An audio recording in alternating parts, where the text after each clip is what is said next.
गोपाल जी को धन्यवाद करना चाहता हूँ और एक बार जोरदार तालियां गोपाल जी के लिए। बहुत दिनों के बाद इतनी बड़ी संख्या में दिल्ली 6 के व्यापारियों की मीटिंग हो रही है, इसलिए उसका क्रेडिट गोपाल जी को जाता है। और आज गोपाल जी को धन्यवाद करना चाहता हूँ और एक बार जोरदार तालियां गोपाल जी के लिए। बहुत दिनों के बाद इतनी बड़ी संख्या में दिल्ली 6 के व्यापारियों की मीटिंग हो रही है, इसलिए उसका क्रेडिट गोपाल जी को जाता है। और आज सभी मैं आभार व्यक्त करता हूँ है कि क्या हमारे बाद की जनरेशन इस लीगेसी को आगे लेकर के जाएगी या नहीं जाएगी, ये सबसे बड़ा सवाल हम सबके लिए है। ये नाली, खड़ंजे, सड़क टूटी, ये सब ठीक हो जाएगा, लेकिन जितनी मेहनत हमने आपने की है, जितनी मेहनत आप अभी भी कर रहे हो, तो जो व्यापार का स्ट्रक्चर है, क्या वो व्यापार का स्ट्रक्चर हमारे बाद की जनरेशन कंटिन्यू करेगी या नहीं करेगी, ये बड़ा सवाल है। और हम सब इतने लोग बैठे हैं, मेजॉरिटी में अगर आप अपने घर जाके अपने बेटे से पूछो तो कोई आपके व्यापार में आने को तैयार नहीं है। तो इसका मतलब क्या हुआ कि जो परिवार की लीगेसी मैंने मेरे पिता से ली थी, मेरे पिता ने अपने पिता से ली थी, उनके पिता ने उनके पिता से ली थी, क्या हमारा ये फर्ज नहीं है कि हम भी आगे उसका स्मूथ ट्रांजिशन करें और हालात और व्यापार को ऐसा बनाए कि हमारे बाप की जो जनरेशन है वो हंस करके कहे कि मैं आपका उत्तराधिकारी बन। तो ये एक बड़ा बुनियादी सवाल है और इसके उत्तर के लिए हमें किसी सरकार के पास में जाने की जरूरत नहीं है। इसका हल केवल और केवल हमारे पास है। इसमें ना तो कोई पार्लियामेंट चाहिए, ना कोई सरकार का अध्यादेश चाहिए। हमारा मन कितना मजबूत है ये हमें तो ये सवाल मैं आपके जहन में छोड़ना चाहता हूं। दूसरा, ऐसी कोई भी समस्या नहीं है जिसका हल हो नहीं सकता। एक एक समस्या का हल हो सकता है और मैं ये बात कोई नई नहीं कह रहा। हमसे पहले जो आए थे उन्होंने भी ये काम किए, हम में इतने लोग बैठे हैं, उन्होंने भी काम किए, हमने भी काम किया, हमारे बाद भी लोग इस काम को करेंगे। लेकिन उसके लिए जरूरी है हमारे आपस के बीच का समन्वय जो टूटा हुआ है।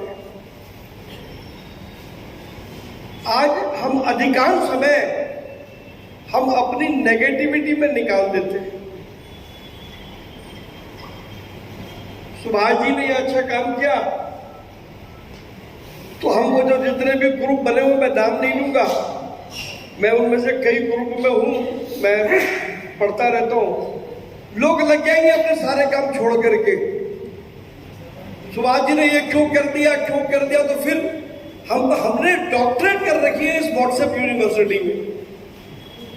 तो हम वो जो नेगेटिविटी को हम कल्टीवेट करते हैं ना साहब, वो नेगेटिविटी हमें अच्छे काम करने से रोकती है और उसकी वजह से हमारा नुकसान होता है।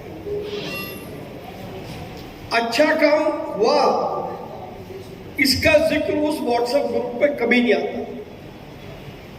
लेकिन एक गली टूट गई, एक चेन किसी ने खींच ली,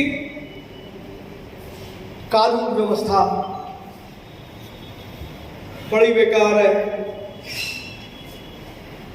तो हमें भी अपने माइंडसेट को चेंज करना होगा, थोड़ा थोड़ा उसको पॉजिटिव दिशा में ले जाना होगा, तब जाकर के ये काम। ये दो बातें मैं अपनी बात शुरू करने से पहले आपको कहना चाहता हूं, क्योंकि हमने तो बचपन से सुना है अनेकता में एकता। व्यापारियों में एकता थी। हमने आज तक वॉलमार्ट को हिंदुस्तान के बाहर खड़ा किया, ये व्यापारियों के कारण से। अभी अमेरिका के साथ हमारी बातचीत चल रही है और वो हमसे हमारा बाजार मांग रहे हैं, और हमारी सरकार ने स्पष्ट रूप से इनकार कर दिया कि भारत का बाजार नहीं देंगे। तो वो इसलिए क्योंकि वो ताकत आपकी ताकत। वो कह रहे हैं कि आप हमारी कंपनियों को इन्वेंट्री दे दो, जो वर्तमान में एफडीआई पॉलिसी में प्रोहिबिटेड है।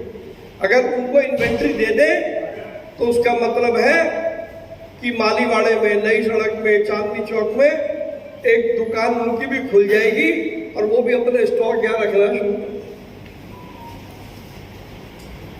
तो अगर वो ताकत है तो वो आपकी ताकत है। और ये जो कल इंग्लैंड के साथ जो हमारा ट्रेड डील हुआ, ये एक लंबे समय से, ये कोई रातों रात नहीं हुआ।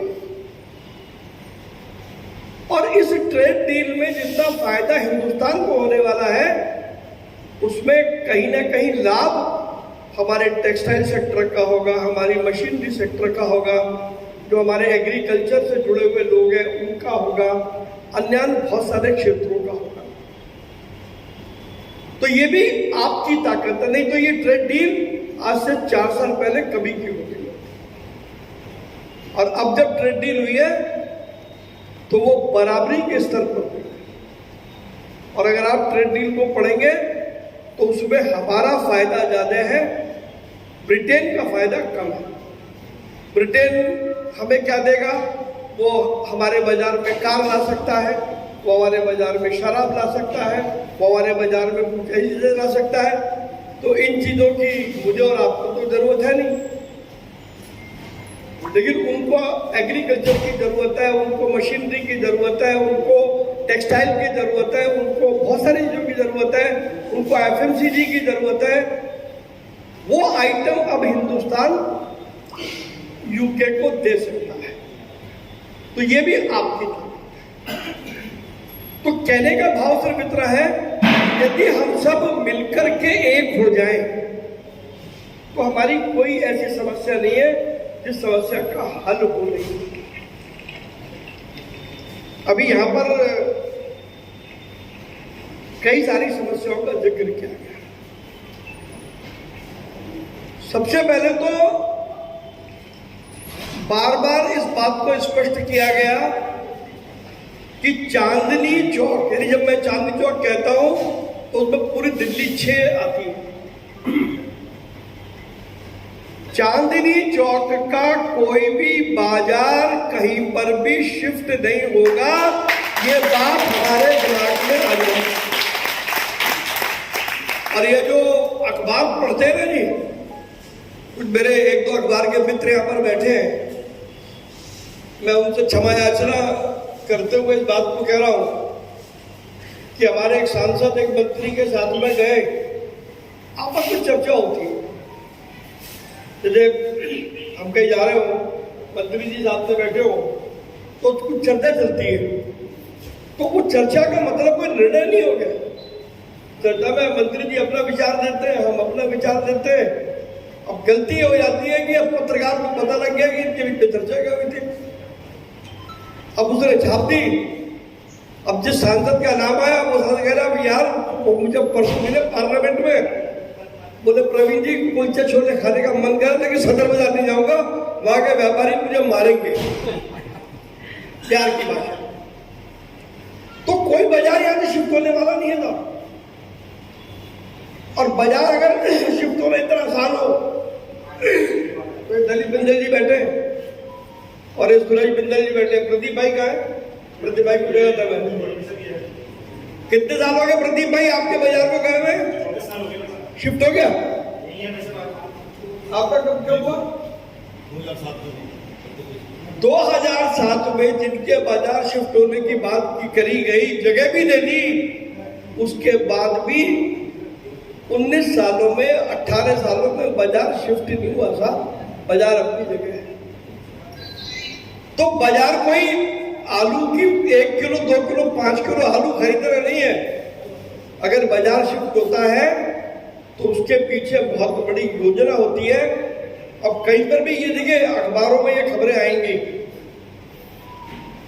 टीवी पर भी ये सब चलेगा, लेकिन हमें ये देखना है कि क्या किसी अधिकृत व्यक्ति ने इस बात को कहा है?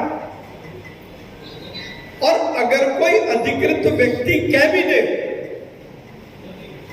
तो भी सरकारी कार्य की एक प्रक्रिया है, उस प्रक्रिया के बिना कोई काम हो नहीं सकता।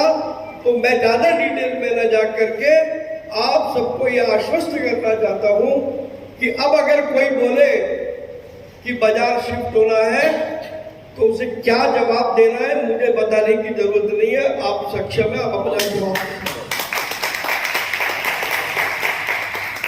अब अपनी मर्जी से आप गुड़गांव में जाकर के दुकान खोल लो 10 दिन, तो कोई मना कर देगा उसको?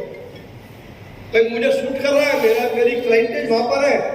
हम में से बहुत सारे लोग यहाँ बैठे हैं जिसकी ब्रांच किसी की राजस्थान में है, किसी की हरियाणा में है, किसी की कहीं और है, वो अलग बात है। लेकिन कोई मार्केट शिफ्ट कर देगा तो एक तो इस बात से आप बिल्कुल निश्चिंत रहे। पहले मैंने भी कह दिया, उसके बाद दिल्ली के मुख्यमंत्री ने भी कह दिया, तो मैं समझता हूं अब इसके बाद कोई गुंजाइश नहीं। और ये जो बात मैं आपसे कह रहा हूं, जो कंसर्न हाईएस्ट अथॉरिटीज हैं, मैं उनसे लगातार बात करने के बाद आपको ये बात कह रहा हूं। तो पहली समस्या आपकी बाजार शिफ्ट होने की निश्चित हो जाए। हम अपने ही बाजार को अच्छा कैसे करें, इसके ऊपर बैठे। मैं धन्यवाद दूंगा प्रवीण शंकर कपूर जी का। अभी 3-4 दिन पहले जब मेरी इनसे बातचीत हुई, देखिए ये जो सीवर की पोजीशन है, ये जो पानी भराव है, इसका हल तो एक ही, वो है पुरानी दिल्ली के पूरे ड्रेनेज सिस्टम को चेंज। और अभी जब 4-5 दिन पहले मैं प्रवीण भाई से बात कर रहा था तो इन्होंने मुझे सुझाव दिया कि भाई साहब ये पैचअप वाले चक्कर को छोड़ो, एक बार इस पर लगते हैं कि पुरानी दिल्ली के इस पूरे ड्रेनेज सिस्टम को कैसे चेंज किया जाए। हमने उस पर काम शुरू कर दिया है। बहुत जल्दी मैं दिल्ली सरकार के पीडब्ल्यूडी मंत्री को और पीडब्ल्यूडी के अधिकारियों को लेकर के आपके बाजार में आने को